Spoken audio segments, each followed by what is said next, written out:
When Her Majesty spent the night with me, we went dozens of rounds. Their thoughts make me tremble. I'm terrified they'll realize I'm an imposter. See anyone you like, Your Majesty? This weretiger is Ignis. He has striking features. I heard you like strong men. The Tiger King sent me to you. You'll be satisfied tonight. I glance over at his massive biceps. Before I can think, I feel a chill. A forked tongue brushes my foot. My tongue is 3 times longer than his. Ignis notices the intruder. He pulls the snake off my leg. Don't think I can't see you just because you shifted. You think you can compete with me? The silver snake is quick. It slips away and transforms into a silver-haired 17-year-old boy. Keep your mouth shut. Her Majesty will see how good I am tonight. Seeing these two about to fight, Fox narrows his eyes. These two idiots arguing in front of Her Majesty? I've got to impress her tonight to win her heart. Enough. Her Majesty is always fair. She can handle 7 men a night. You can't have her to yourself. The two exchange a look. They soon settle it, and the tension dies down. Fine. The silver snake can go after me. I point to a quiet werewolf. Him, one will do. My fingers still feel the heat from Ignis's chest. Silver's tongue still tingles on my ankle. Seriously, these beastmen are gifted. If they all came at once, I wouldn't survive. Better not overindulge. The werewolf is so quiet. He has fair, handsome features. The young man twitches his ears. Thank you. He kneels and kisses my dress, resting his forehead on my palm. Her Majesty is adorable. I want to. He's a total wolf in sheep's clothing, but the Lion Queen needs a man daily. One night with him is better than being burned as a heretic. He's got a great body. I'm not losing out. By tradition, the chosen one is escorted to the bedroom after sunset. But as night falls, the chamber remains empty. Maybe he's shy. I pick up a grape. As the juice bursts in my mouth, hair through my belt, I catch a glimpse of blonde hair. As I'm about to yell, the chamber door is slammed open. Moonlight floods the room. Wolf eyes. Dawn is kneeling amidst the shattered door panels. He slowly raises his head, fangs glinting in the shadows. And Fox held me up. Couldn't you wait a moment for me? His sweet voice is tinged with hurt. Or do you think werewolves are beneath you? What's the rush, pup? Did no one teach you the rules? It's my turn now. Dawn's pupils narrow into slits. I hear his murderous intent. Tear him apart. Take Her Majesty back. Bind her and drag her to the den. Make her stay for 3 days. Get out, all of you. This is some arena. My palms are damp with cold sweat, but I keep up my regal act. Everyone, get out. As they both lock eyes with me, I hear 2 very different thoughts. Ignis is filled with regret. I should have used an aphrodisiac. Silver refused to give me any. Dawn's thoughts send a chill through me. Should I prepare the chains? No, I might hurt her. The next morning, a lion priest brings a plate of raw meat. Your Majesty, it's time to eat. Beastmen in 2 days. Are you unhappy with them? His murky eyes are like piercing hooks. I struggle to find an excuse. The priest taps his staff on the floor. The 49-day ritual requires you to bed another 4 men. If you refuse, the ritual fails, and the drought will return to us. I'll find you strong young men from each clan to help you complete the final rites. It suddenly hits me. They believe mating brings good weather. Please eat up to keep your strength. I glance at the raw meat. It's impossible to swallow. I say, leave it, I'll eat later. The priest's gaze sharpens. He steps forward, bringing the plate closer. The stench is overwhelming. 300 years ago, there was a heretic werewolf. He refused raw meat and blood. He even tried to cook with fire. In the end, he was burned alive for blaspheming beast god.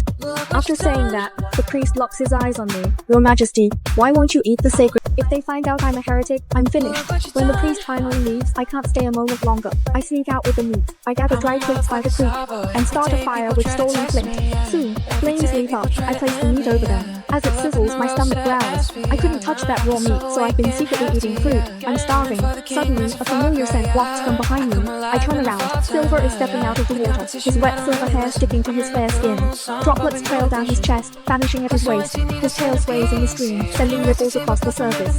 Do you want the whole tribe to smell that? Silver rests his chin on my shoulder. His voice carries a hint of danger. You don't want us out, do you? His hand gently strokes my cheek. His icy fingers contrast with my burning skin. His goes hotter, pressing closer, as if trying to merge with mine. But I begin to lose myself in his fervor. You're not what the rumors say. I thought you'd be assertive. But this is quite captivating, he whispers. His warm breath brushes my neck, making me shiver. Just then, a low rhythmic voice interrupts the moment. The sky is your blanket, and the earth is your bed.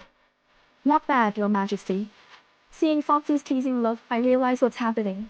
I pull away from Silver. Were snakes are lustful and seductive. Be careful, Your Majesty. Silver catches the jab and flicks his tail in dismissal. We're just using our own charms to win Her Majesty's favor.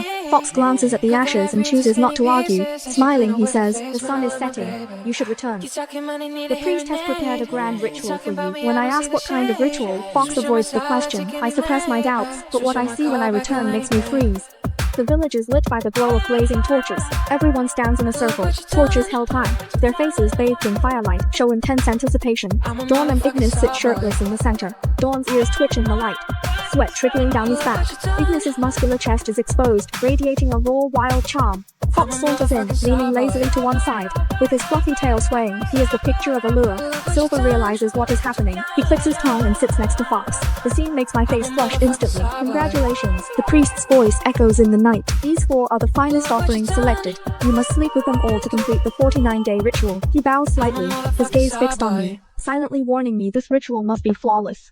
The tribe's eyes turn to me, heavy with expectation. A chaos of thoughts floods my mind. I'll use the aphrodisiac with Ignis, then take her from behind. She can only be in my arms. Just start already. I'm about to explode. This position. I'm completely speechless. Mating with multiple men in public is more than I can handle. I'm still deep in my thoughts when Dawn stands up. His eyes flash with a complex mix of emotions. Anger, dissatisfaction, and something else I can't quite grasp. She's a heretic. Dawn suddenly shouts, his voice piercing the air. She's not the true Lion Queen. She won't eat raw meat and she won't mate with her.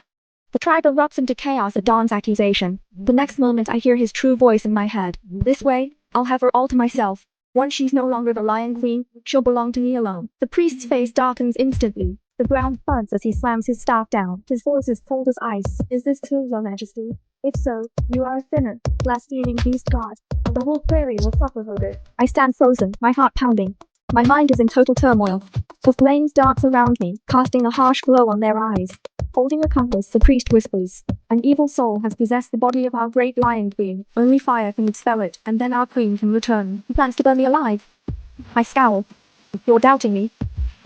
As I rack my brain for a way out, Silver's soft chuckle cuts through the tension. "Dawn," he said suggestively, "are you slandering Her Majesty because you failed to win her favor? Her Majesty just dined with me. Dawn's words are all lies. Priest, have you lost your wits?" At Silver's words, Dawn turns pale. He yells, "That's impossible. She chose me yesterday. If Ignis hadn't, I don't know why Silver is lying to me, but I quickly play along. Yes, I chose you. This is how you treat me. It was all a test. Dawn, I'm truly disappointed in you." As Dawn wavers, I breathe a sigh in relief. This werewolf has no idea what gaslighting is. Soon, guilt spreads across his face. I add fuel to the fire. "I was wrong about you. If you're not up for it, I'll just find someone else. Why throw mud at me?"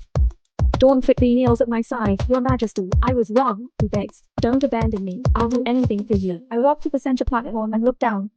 My strange behavior is due to divine guidance. We are doing the ritual wrong. I need to choose the most loyal beastmen to bring us peace. The priest begins to question me, but Dawn interrupts him. "Priest, will you make the same mistake I did? Don't defy Her Majesty." Seeing my approval, Dawn is emboldened. To make up for his blunder, he quickly speaks up. "My earlier doubts were a sin, but they came from my deep loyalty to you. Please, give me another chance." Ignis immediately protests. "Dawn, you're out." Silver silently wraps his tail around my waist. He teases, "Let's finish what we started. It'll be your greatest pleasure." Fox's fluffy tail presses against me. "Do you want to be with those idiots?" Ignis realizes now isn't the time to argue. He quickly shows off his muscular body. "I'm the strongest in the tribe. Only I can handle your high drive." Dawn looks at me silently with pleading eyes. I rub my temples. I'll have to choose one. Seeing their eager eyes, I'm about to make my choice, but the priest interrupts. "How can you prove that this is divine guidance? Can't this wait until later? Her Majesty is about to choose me." Feeling defied, the priest loudly taps his staff. "If it's a lie, it'll be too late when the ritual fails." "Fails?" I glance at everyone, then speak slowly. "The stone tablet records every year's results. There have been failures before. No one desires the peace of this tribe more than I do. Yet, you keep opposing me. Do you have your own agenda?" As I speak, I rack my brain for some chemical trick to help me fake a miracle. I didn't expect my words to have such a strong impact. I hear the beastman's thoughts. Her Majesty is selfless. How could I doubt her? I'm such a fool. These beastmen are simple-minded and easy to fool. Noticing the priest's silence, I quickly say, "It's him." The priest hesitates after seeing who I point to. "Are you saying Dawn, who called you a heretic, is your most loyal beastman?" I realize then that I pointed straight at Dawn. Tears well up in his eyes. "Your Majesty, you still believe in me?" Before I can respond, Ignis explodes. "That weakling again? This isn't fair." Even the usually composed Fox has an annoyed thought. What does Dawn even have? Does she like that type? Should I act too? Only Dawn is completely devoted. I hear his thoughts. "I can't believe I said such hurtful things to Her Majesty. No one will ever be this good to me. I'd give my life to her to make up for my mistake." Hearing this, I press harder. I believe Dawn was influenced by an evil spirit. He is innocent, I'm sure. The night after I fed him those lies, he came to me wearing a brass skirt that barely covered him. He asks carefully, "Do you really forgive me?" I ask, "What if I say I don't?" His smile falters a little. Then he pulls out a thorny vine. Please punish me to ease your anger. Just please don't abandon me. I laugh. I'm just joking. Besides, the full moon is almost upon us. I heard werewolves go feral then. I'd hate to whip you now. Dawn looks confused. Werewolves do get stronger during the full moon, but we don't go feral. Where did you hear that? I've been reading too many legends. Dawn pulls out a bone chain and kneels in front of me. I know I made a mistake. You can lock me up with this. With the whip and chain, if I couldn't read his calm mind, I'd think he was trying to play BDSM with me. Looking into those innocent eyes, I force a dry smile. You came ready for bed, huh? Seeing him rush to show his loyalty, I order him to close his eyes in turn. Dawn hesitates for a moment, but still does as I say. He thinks, so Her Majesty is into blindfold play? Well, it's just a little quirk. I'll play along. The next second, I knock him out. With a ceramic pot. I've already sent everyone else away. Once I'm sure Dawn is out, I pack my things and run. Being queen has its perks, and the people adore me, but these past few days have shown me it's not easy. I'm always restricted, even with my food. If I don't eat raw meat, I'm a heretic. The beastmen here have unwavering faith. Luckily, I'm good with my hands. I've also watched many survival guides. I can survive on my own. Besides, the Lion Queen's body is powerful. With this strength, I can make it. Status is great. Punks are even better. But for freedom's sake, I'd let both go. Beastmen have short lifespans. A 30-year-old priest is ancient. To avoid brain parasites, I have to eat cooked food. Running away is the best way to survive. The night is deep. I found a hidden cave when I left the tribe earlier. Perhaps it's my presence, but no beasts approach me in the dark. My good sense of direction leads me to the cave. It's well hidden and far from the village. I can stay here for a while. Inside the cave, I pull out my flint to start a fire, but a soft voice calls from the dark. You're later than I expected. A flame flickers to life. Under the dim glow, I see his face. It's Fox. I let out a breath, growing cautious. You knew I'd come here? Fox narrows his eyes and grins slyly. I read his mind, but hear nothing. Clearly, he's keeping his guard up. Fox is the smartest beastman I've met, bordering on cunning. When he saw me with Silver yesterday, he must have noticed my fire. For some reason, he kept that secret. I don't ask how he knows my plan. Instead, I ask, most beastmen have proper names. Why are you just called Fox? The gentle smile on his lips freezes. He stares at me, then says, there are hardly any foxes here. Names are only for identification. Since I'm unique, I don't need one. But I hear his true thoughts clearly. How could she ask that? No one would name an orphan. I smile at him. I'll give you a name, but on one condition. His thoughts echo again. Names aren't that special. She's using it to negotiate. A smart person wouldn't offer that. But his Adam's apple bobs, and he utters, fine. I run my hand through his fluffy red tail. Casually I say, how about Red?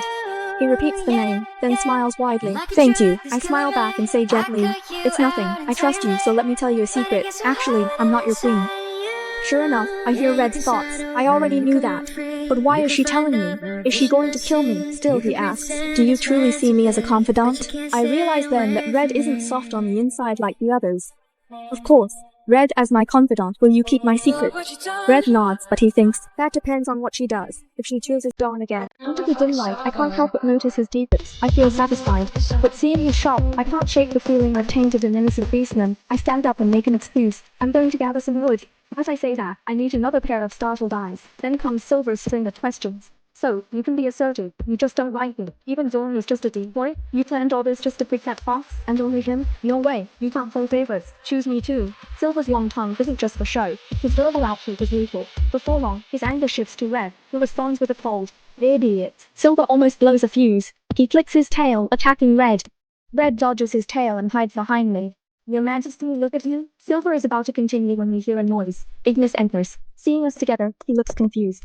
What's going on? I thought you chose Dawn. Before I can explain, Red sniffs the air and asks cautiously, how did you find this place? Ignis scratches his head and answers. The priest woke everyone, saying Her Majesty vanished. He gave us a location and told us to look. Red frowns. Is that all he said? Ignis hesitates before saying, he also mentioned something about traitors. He was pretty worked up. I was worried about you, so I left first. Red pieces it together quickly. The priest is old. He has a lot of influence. You've defied him too many times. The priest is old. He has a lot of influence. You've defied him too many times. He's been planning to get rid of you. This is your last chance to escape. He's been planning to get rid of you. This is your last chance to escape. I'm stunned. You aren't here to stop me. Red looks surprised, then smiles. He pushes me out of the cave. Go where you want. You're free now. But it's too late. I hear hurried footsteps. But it's too late. I hear hurried footsteps. But it's too late. I hear hurried footsteps. Where are you going, you traitors? I won't let you escape this time. Where are you going, you traitors? I won't let you escape this time. The priest's voice drips with malice. Ignis, slow to react, realizes something's off. He glances at the weretigers behind the priest. Our loyalty is to the true king. I smile and pat Ignis's head. He squints, looking content like a well-fed kitten. I didn't expect the hot-headed Ignis to be the most reliable in the crisis. The priest watches the beastmen approach me. His grim face tightens with rage. Traitors will be punished. In the name of beast god, I will expel this heretic. The priest shouts, pointing at me. Silva narrows his eyes and scoffs. If they're already called traitors, I might as well act the part. He stands before the crowd in a protective stance. At the critical moment, I yell, "Priest, who are you to represent Beast God? You know exactly what you've done." The priest sneers. Still slandering God's messenger even now, but I can hear the panic in his mind. Has she found out about the sacrifice? I stare him down, watching for any slip in his mask. Soon, from his jumbled thoughts, I learn on, but his eyes betray his panic. A cold shiver runs through me. This old geezer has some truly sick secrets. Where are the she-wolves and she-sparrows who were sacrificed and offered during the tribe conflict, priest? His brow twitches, but he stubbornly insists they were offered to God. My hand rests on the wall as I ask, "Did you really find me through divination?" His pupils shrink and he yells, "Burn this heretic already!" My fingers find a hidden switch. My suspicions are confirmed. The priest keeps them in this cave. The entrance is full of traps. He must have known the moment I entered. The ritual can't protect the tribe because he has angered Beast God. Everyone freezes at the sight of the door. Then, fury erupts. The priest has been hiding those beast women. No wonder the tribe has no peace. Seeing their rage, I breathe a sigh of relief. Fire is best fought with fire. When the priest sees them coming for him, he roars, "You know nothing. Beast God is a scam. I was saving the tribe." I scoff and ask, "You knew, didn't you? These offerings are just a gamble." The beastmen don't wait for an answer. They tear him apart in an instant. I'm no heretic. I found a way to feed themselves. With the last brick, a new barn is built. Dawn crouches nearby, his wolf ears perked and alert. "What are you doing?" I toss a wrapped roast chicken to him. The aroma fills the air, startling him. He scrambles to catch the chicken. Dawn fumbles as he catches the food. His ears turn a strange shade of red. I'm checking the farming tools. Dawn takes a bite of the chicken. He's still not used to cooked meat. He must be watching the males around me. Dawn grabs my hand. "Are you still angry with me? Is that why you left me that day?" He hangs his head, looking sad. But I hear the tears in his mind. I touched her hand. It's been 3 seasons since the night the priest died. The northwest slope of the village has become new farmland. The beastmen are slowly getting used to cooking and brewing herbal soups. These can cure the annual plague. Suddenly, a warm breath brushes my earlobe. Red licks his lips, his eyes glowing. "I'm leaving my mark so they don't claim you again." Dawn's emerald eyes narrow into slits. He jumps to his feet, almost dropping his roast chicken. "Damn you, fox." Dawn's voice is thick with anger. "You touched her?" Red chuckles. "Pup, you're overreacting. She isn't yours alone. Why can't I touch her?"